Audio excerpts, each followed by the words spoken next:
Hi everyone, my name is Tabetha and this is my studio. Today I would like to talk to you about perspective. Not painting perspective, but getting some perspective on your painting. One of the best tips I give my students is that sometimes you have to stand up and get some distance from your painting. We paint for a couple hours straight without taking breaks sometimes, and you don't see the big picture.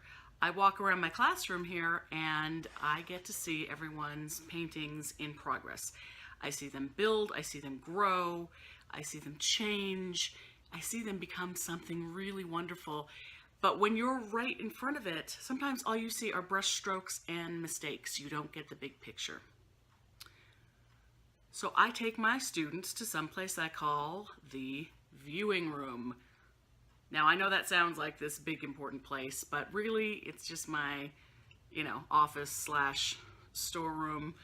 I set up an easel in there and bring 2 chairs and we get some distance. We sit 8 to 10 feet back from it, and this gives us a chance to look at the painting under different lighting and get a fresh perspective on it. Now, sometimes students will say, well, of course it looks good. We're not up close to it. And I say, you know who else's work looks good when you're not up close to it? Monet. You've really got to stand back and get some perspective to appreciate his work. And most artwork, generally. I mean, we're not painting to view a painting up, 2 feet away. We're painting so that people can see it 8 to 10 feet away. And it really helps just to stand back and look at it. And usually people will get in there and they'll say, oh, that does look a lot better. And it really does. You got to see the big picture in these things. Now, if you come to my studio and paint with me, do not fear the viewing room. It is not a big deal. It's not a critique of your work. We go in there and we look for what is working. My first question is always, what do you like best about your painting? Tell me something you like. Now, sometimes people get there easily. Sometimes people have a hard time figuring it out because we're just so programmed to look for the bad in things, to look for mistakes, and maybe that's just human nature. Maybe we have evolved to be problem solvers. But it really helps to look at what's working. And that's, I think, good life advice too. What is working? Let's keep that and try and get more of that. We'll bring more of that into the painting. I will never tell you you're doing something wrong. I will never tell you I don't like something in your painting. I will only focus on what is working in your painting.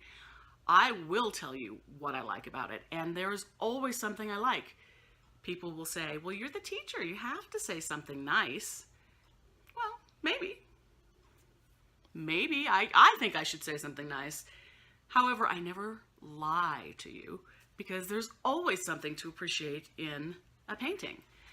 It might be the energy of the painting, the brush strokes, the motion, the movement, the vibe of the painting. It could be the use of color. It could be this one little section that is just, ooh, doing it for me.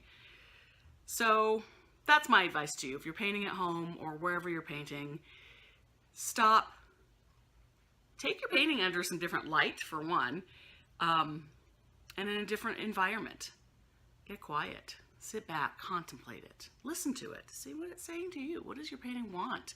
What does it want to be? Stop trying to control the canvas so much. So this is the actual viewing room.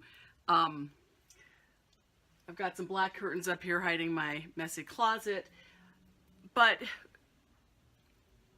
for the viewing room purposes, I have the curtain there so that we have a solid background to view the painting. So there's no mess and debris behind it, so we can get an actual solid view of the painting. So this is what is on my easel right now, what I'm working on.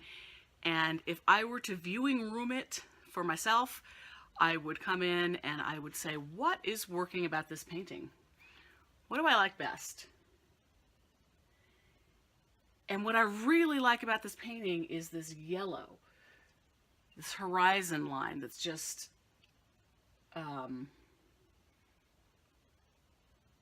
it's just strong. It's a strong line. And honestly, I don't like to left brain this stuff. I like to see how does it make me feel? And I feel that yellow right here on my chest. And I really like the texture coming down through here. The next part would be, what do I want to change about it? Is there anything I want to change, or do I feel like I'm finished with it? That's what I would ask you in the viewing room. Do you feel complete, or is there something you would like to change?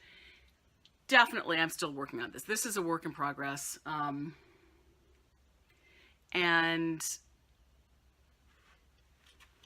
I think for me, I want to work a bit on the angle of this bottom part, whether it's these water clouds. We don't know. This is kind of abstract. But I have some, initially it was all going horizontally, and then down here it's going diagonally. So I sort of want to marry the two of those things together so that it's a smoother transition. Also, I don't like the separation in the clouds so much. They're looking kind of striped. So I will work on those things, but it is getting there. Definitely a work in progress. Do you have a story about how getting some perspective has helped you, has changed your painting, or maybe even a story about sitting with me in my viewing room? I would love to hear it. Please comment below. Let me know your story. I love to hear about how people paint and what their experiences are. And if you, excuse me, if you like this video, please give it a thumbs up and subscribe to my channel. That's it. Bye.